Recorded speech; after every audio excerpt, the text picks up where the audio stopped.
हमारे पौराणिक ग्रंथों को रचते समय विद्वान लेखकों ने ऐसे ऐसे हैरतअंगेज रहस्यों का उल्लेख किया है कि जिसको जानने के बाद हर कोई आश्चर्य में पड़ जाता है। तब सभी के मन में कौतूहल जन्म ले लेता है और हृदय में यही सवाल उठ खड़ा होता है कि क्या ऐसा भी हो सकता है। कहते हैं कि जब गोस्वामी तुलसीदास जी अपना रामचरितमानस ग्रंथ लिखते लिखते अरण्य कांड पर पहुंच गए थे, तब वह अरण्य कांड में सीता हरण वाले प्रसंग में पहुंचकर बड़े गंभीर सोच में पड़ गए, क्योंकि एक तरफ तो उन्हें अपना ग्रंथ पूरा करना था और दूसरी तरफ माता सीता की पवित्रता को गंगा की तरह निर्मल बनाए रखना था। अब वे अजीबोगरीब अनेक प्रकार के विचारों के जाल में उलझ गए। तब आपको जानकर आश्चर्य होगा कि उस समय गोस्वामी तुलसीदास जी ने विज्ञान का सहारा लिया। कहते हैं कि उन्होंने विज्ञान से जुड़ी हुई तमाम पुस्तकों के पन्नों को पलट डाला।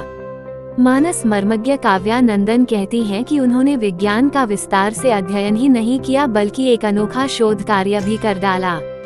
कहते हैं कि जिस रहस्य के बारे में लक्ष्मण जी को भी पता नहीं था, गोस्वामी तुलसीदास जी ने अपने रामचरितमानस में विज्ञान के उस अनूठे रहस्य का सहारा लिया। निश्चय रूप से अरण्य कांड पढ़ते समय आपने ये दोहा अवश्य पढ़ा होगा कि लक्ष्मण हो यह मरम ना जाना, जा कुछ चरित रचा भगवाना। दरअसल गोस्वामी तुलसीदास जी इन दोनों पंक्तियों में रामचरितमानस के गूढ़ रहस्य को उजागर करना चाहते हैं। कहते हैं कि लक्ष्मण जी को भी उस रहस्य के बारे में जानकारी नहीं थी, जिस रहस्य की गाथा पहले ही विधाता लिख चुके थे। पुराणों में वर्णित है कि रामचरितमानस के अरण्य कांड में लंकापति रावण जब सीता जी का हरण करने आया तो उसकी यह पहली गलती नहीं थी, बल्कि गोस्वामी तुलसीदास जी के अनुसार यह उसका दूसरा दुस्साहस था। उसकी इस दूसरी गलती के लिए गोस्वामी तुलसीदास जी लंकापति रावण की इस दुष्ट सोच से छल पूर्वक निपटना चाहते थे, क्योंकि कहा जाता है कि इसी रावण ने एक बार ब्रह्म ऋषि कुशध्वज की विद्वान पुत्री देवी वेदवती का भी शील भंग करने का प्रयास किया था एवं उनके केशों को पकड़कर घसीटा था। तब अपने अपमान से क्रोधित एवं दुखी होकर देवी वेदवती ने योग विद्या द्वारा स्वयं को अग्नि में समर्पित कर दिया था।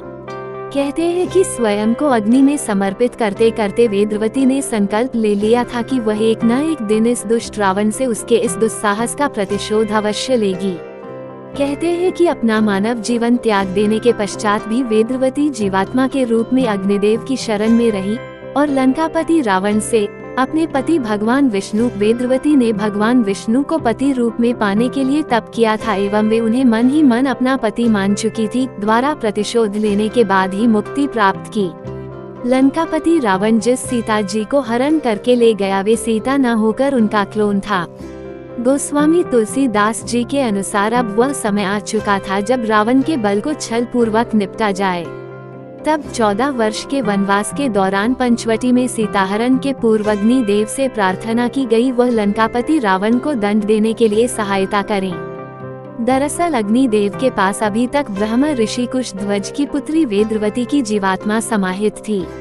उस समय ये योजना बनाई गई कि ब्रह्म ऋषि कुशध्वज की पुत्री वेदवती की जीवात्मा को किसी तरह सीता जी के क्लोन में प्रविष्ट करा दिया जाए और असली सीता जी को कहीं छिपा दिया जाए, ताकि सीता जी 14 वर्ष के वनवास में सुरक्षित रह सके और वनवास के पश्चात श्री राम के पास सकुशल पहुंचाया जा सके।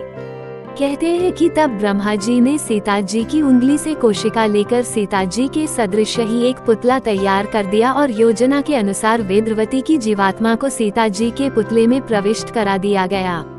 इस प्रकार जब वन में पंचवटी कुटिया में श्री राम और श्री लक्ष्मण जी के जाने के बाद जो नारी अकेली आश्रम में रह गईं वह सीता जी न होकर उनकी क्लोन थी, क्योंकि असली सीता जी तो अग्निदेव के शरण में पहुंच गई थी। फिर विधाता को वेदवती द्वारा रावण से प्रतिशोध लेने के प्रण को पूरा जो कराना था, इसलिए उन्होंने रावण द्वारा सीता जी नहीं बल्कि उनके पुतले में स्थापित वेदवती की जीवात्मा का हरण करा दिया। उन वेदवती नामक देवी जो स्वयं महामाया का ही अंश थी ने लंका पहुंचकर रावण के नाकों चने चबवा दिए। रामचरितमानस के कई प्रसंगों में सीता जी के क्लोन का रहस्य उजागर होता है। इस बात का तो पुराणों में स्पष्ट वर्णन भी किया गया है कि लंकापति रावण ने सीता जी को अपने महाद्वीप लंका में अशोक वाटिका में कैद करके रखा था। कहते हैं कि रावण जब भी सीता जी पर अत्याचार करने के लिए आगे कदम बढ़ाता था तो धरती में से एक अग्नि ज्वार फूट पड़ता था, जिसमें भस्म हो जाने के भय से रावण वापस भाग जाता था।